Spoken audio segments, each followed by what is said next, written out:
ഇവിടുത്തെ സൗകര്യങ്ങൾ ജയന്തിക്ക് ഇഷ്ടപ്പെടുന്നില്ലെന്ന് എനിക്കറിയാം. സത്യം പറയൂ, എന്നോടൊപ്പം വന്നതിൽ നിനക്ക് ദുഃഖം തോന്നുന്നില്ലേ? ഒരിക്കലുമില്ല. ഗോപിയേട്ടനടുത്തുള്ളപ്പോൾ എനിക്ക് സന്തോഷമേ ഉള്ളൂ. ഇവിടെ എന്താണ് ഒരു കുറവ്? കുറച്ച് പാത്രങ്ങൾ വാങ്ങിക്കണം. തൽക്കാലം എനിക്ക് 1-2 സാരിയും പിന്നെ ഗോപിയേട്ടനും വേണം. ജയന്തി, ഇതിനൊക്കെ കാശ് വേണ്ടേ? നിന്റെ വളയും ചെയിനും വിറ്റ കാശ് കൊണ്ടാ ഇത്രയും നാൾ നമ്മൾ കഴിഞ്ഞത്. ഇനി എനിക്കൊരു ജോലി കിട്ടാതെ യാതൊരു വഴിയുമില്ല, നാളത്തെ ആഹാരത്തിന് പോലും. ദിവസവും ജോലി അന്വേഷിച്ചിറങ്ങുന്ന അദ്ദേഹം തിരിച്ചു വരുന്നത് വിഷമത്തോടെയായിരുന്നു. പട്ടിണി എന്താണെന്ന് ഞാൻ ആദ്യമായി അറിഞ്ഞു. ഒരു ദിവസം ഉടുക്കാൻ മറുതുണിയില്ലാതെ ഞാൻ കുളിച്ച് ഈറിനുണക്കി നിൽക്കുമ്പോൾ, വരൂ ജയന്തി, ഇന്നത്തോടെ നമ്മുടെ എല്ലാ ദാരിദ്ര്യവും തീർന്നു. ഇദ്ദേഹമാണ് അതിന് കാരണക്കാരൻ. എന്റെ ഒരു പഴയ സ്നേഹിതനാണ് മിസ്റ്റർ രാജഗോപാൽ. ഇതാ, വേഗം ഡ്രസ് മാറി പുറപ്പെട്ടോളൂ. എങ്ങോട്ട്?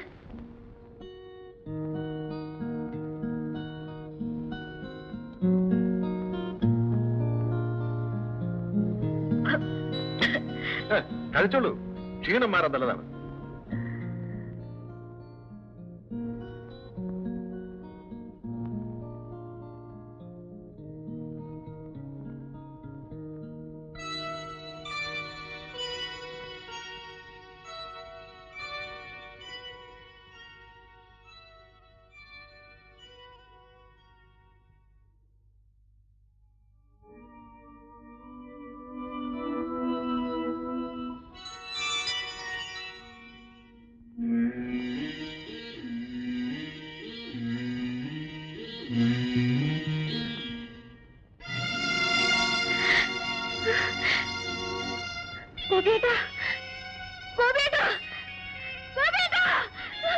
നീ ആരെയാ വിളിക്കുന്നത്? എന്റെ ഭർത്താവ് ഗോപിയേട്ടനവിടെ. ഗോപിയേട്ടൻ എന്ത് ചെയ്തു? നിങ്ങൾ പറയൂ. അദ്ദേഹത്തെ നിങ്ങൾ എന്ത് ചെയ്തു? പറയൂ.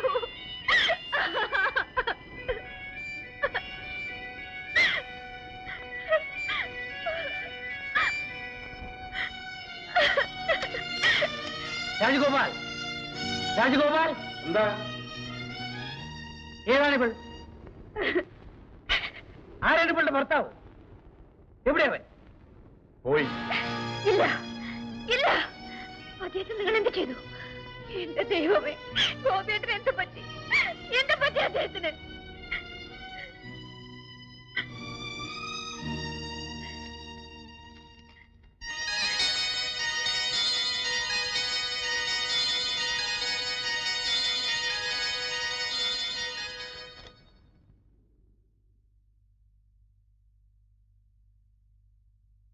പെട്ടെന്നുണ്ടായ ഷോക്കാണ് കാരണം.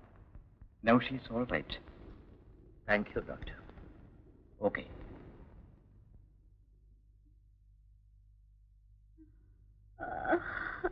അയ്യോ,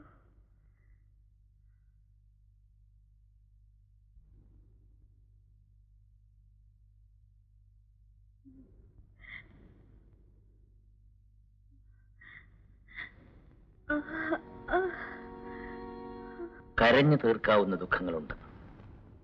നിന്റെ ദുഃഖം കണ്ണീരിൽ അലിയാത്താണെന്ന് ഞാൻ ഊഹിക്കുന്നു. നീ വഞ്ചിക്കപ്പെട്ടവളാണെന്ന് പിന്നീടാണ് ഞാൻ അറിഞ്ഞത്. കുടിച്ചു ബോധമില്ലാതിരിക്കുമ്പോൾ പല പെൺകുട്ടികളും ഈ റൂമിലേക്ക് കടന്നു വന്നിട്ടുണ്ട്. അവരാരെന്ന് ഞാൻ അന്വേഷിച്ചിരുന്നില്ല. പക്ഷേ നിന്റെ കാര്യത്തിൽ ഞാൻ തെറ്റ് ചെയ്തിട്ടുണ്ടെന്ന് തോന്നുന്നു. അത് മനഃപൂർവ്വമല്ല. എന്നോട് ക്ഷമിക്കൂ. എവിടെയാ വീട്? പോകാൻ മറ്റൊരിടമില്ലെങ്കിൽ നിന്റെ അസുഖം മാറുന്നവരെവിടെ താമസിച്ചോളൂ. ഭയപ്പെടണ്ട, നിന്നെ ആരും ഉപദ്രവിക്കില്ല.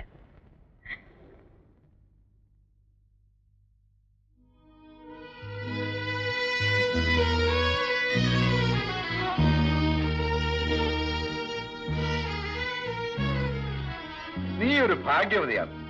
മുതലാളിക്ക് എന്തോ നിന്നെ അങ്ങ് ഇഷ്ടപ്പെട്ടെന്ന് തോന്നുന്നു. നിനക്കറിയാം അദ്ദേഹം ആരാണെന്ന്? കോടീശ്വരൻ. ഭാര്യ മരിച്ചത് പിന്നെ ഇവിടെ വന്നിട്ടുള്ള ഒരു പെണ്ണിനെയും പുള്ളി രണ്ടാമതൊരിക്കൽ നോക്കിയിട്ടില്ല. നീ എന്തിനാ കരയുന്നത്? ഓ, അവനെ ഓർത്താണോ? ആ ഗോപിയെ. നിന്നെപ്പോലെ എത്രയോ പെൺകുട്ടികളെ അവൻ നശിപ്പിച്ചിരിക്കുന്നു. ഞാൻ കണ്ടുമുട്ടിയത് കൊണ്ട് നീ രക്ഷപ്പെട്ടു.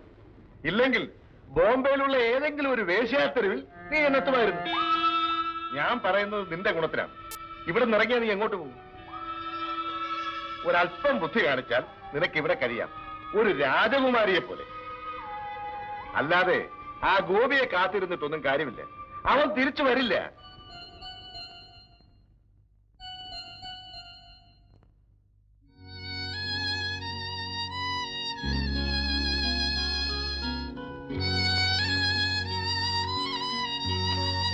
ജയന്തി, നീ സങ്കടപ്പെടരുത്. ഒരിടത്തും ഒതുങ്ങി നിൽക്കാൻ പറ്റാത്ത വിധം അപകടത്തിൽപ്പെട്ടതാണ് എന്റെ ജീവിതം. നിന്നെ ഉപേക്ഷിച്ചു പോകേണ്ടി വന്നതിൽ എനിക്ക് വിഷമമുണ്ട്. എല്ലാം നഷ്ടപ്പെട്ട എനിക്ക് നിന്നെ കൂടി വിൽക്കേണ്ടി വന്നു. എന്നോട് ക്ഷമിക്കൂ. നിന്റെ ഗോപിയേട്ടൻ.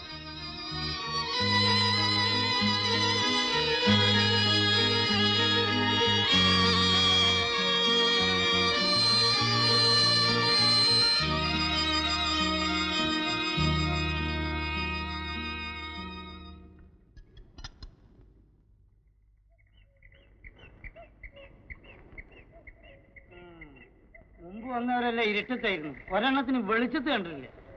ഈ മാനം മര്യാദ ഇല്ലാത്തേക്ക് എവിടെയാ രാവും പകലും? നിൽക്കൂ. എവിടേക്കാ? അടുത്തെങ്ങും പരിചയക്കാരോ ബന്ധുക്കളോ ഇല്ലല്ലോ. കഥകളൊക്കെ ഞാൻ അറിഞ്ഞു. രാജഗോപാൽ പറഞ്ഞു. ഇങ്ങനെ ഇവിടുന്ന് ഇറങ്ങിപ്പോയാൽ നീ തനിച്ചെങ്ങനെ ജീവിക്കും? എനിക്കിനി ജീവിക്കണ്ട. ഓഹോ, അപ്പോൾ മരിക്കാനാണ് ശ്രമമല്ലേ? ആത്മഹത്യ എളുപ്പമാണ്, ഇവിടെ ജീവിക്കാനാണ് പ്രയാസം. ഇഷ്ടപ്പെട്ട പുരുഷനുമൊത്ത് ഒളിച്ചോടാൻ ധൈര്യം കാണിച്ച നീ ജീവിതത്തിൽ നിന്ന് ഒളിച്ചോടാൻ ശ്രമിക്കുന്നത് ഭീരുത്വമല്ലേ? അതും നിന്നെ വഞ്ചിച്ച ആ ചെറുപ്പക്കാരനെ ചൊല്ലി നീ സ്വയം നശിക്കുന്നതിൽ എന്താണ് അർത്ഥം? കഴിയുമെങ്കിൽ അവനോടുള്ള പ്രതികാരം എന്നോണം ജീവിക്കും. ഞാൻ നിന്നെ സഹായിക്കാം. ഞാൻ ചെയ്ത പാപത്തിന്റെ പ്രായശ്ചിത്തമാണത്. വരൂ.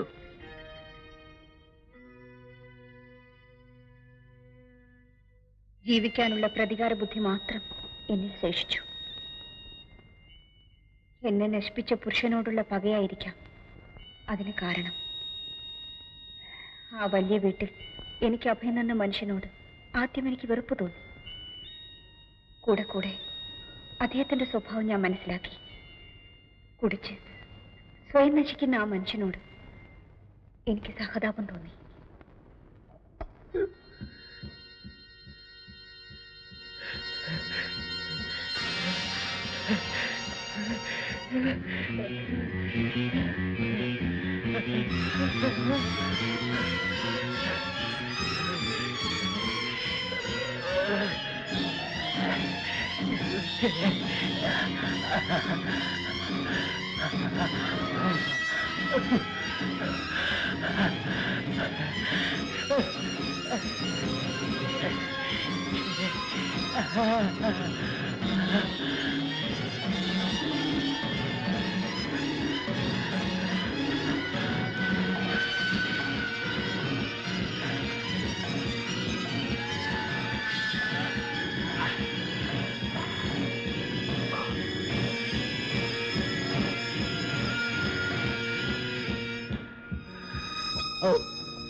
അറിഞ്ഞുകൊണ്ടല്ലെങ്കിലും നിന്റെ ജീവിതം നശിപ്പിച്ചവനാണ് ഞാൻ. ഇപ്പോ എന്റെ ജീവൻ രക്ഷിക്കാൻ നീ തന്നെ വേണ്ടി വന്നു.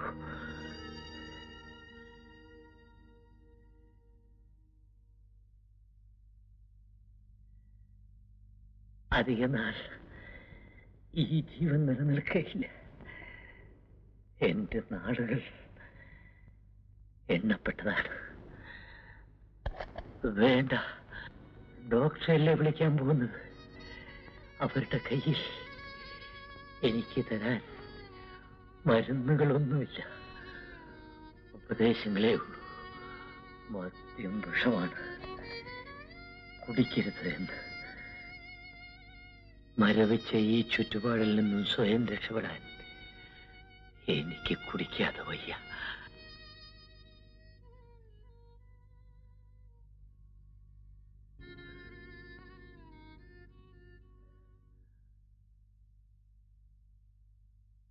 അരുത്.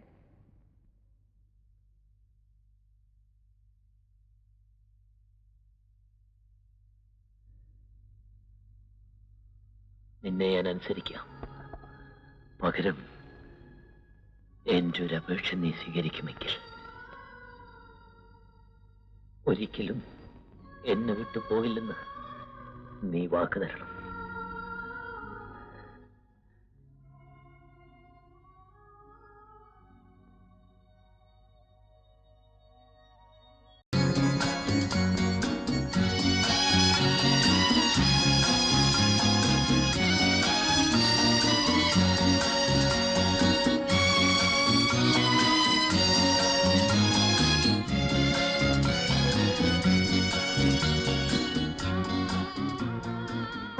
ഇങ്ങനെ പേടിച്ചാലോ? പിടിക്കേ, ആ കൈ അവിടെ വയ്ക്കും.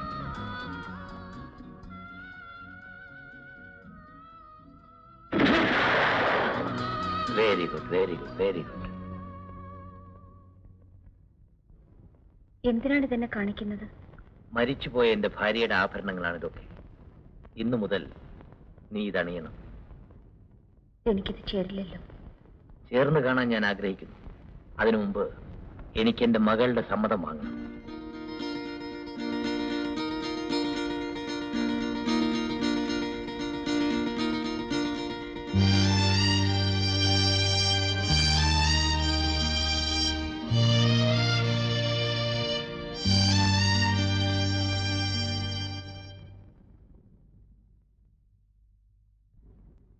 ശാന്തിയോട് ഒരിക്കലും നിനക്ക് വിരോധം തോന്നരുത്.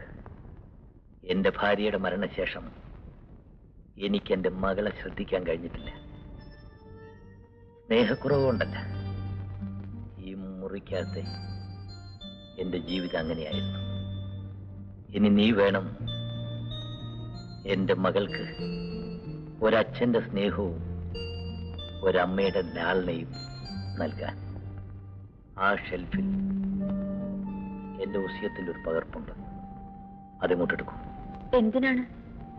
അതിലെന്താണ് എഴുതിയിരിക്കുന്നതെന്ന് നിനക്കറിയണ്ടേ? ഞാൻ മരിച്ചാൽ ഈ വീടിന്റെ എസ്റ്റേറ്റിന്റെ അവകാശം എന്റെ മകളുടെ പേർക്കാണ്. കമ്പനിയുടെ പാതിയോളം ഷെയറുകൾ നിന്റെ പേർക്കും. എനിക്കെന്തിനാണ്? എന്റെ തൃപ്തിക്ക് വേണ്ടി നീ ഇത് സ്വീകരിക്കണം.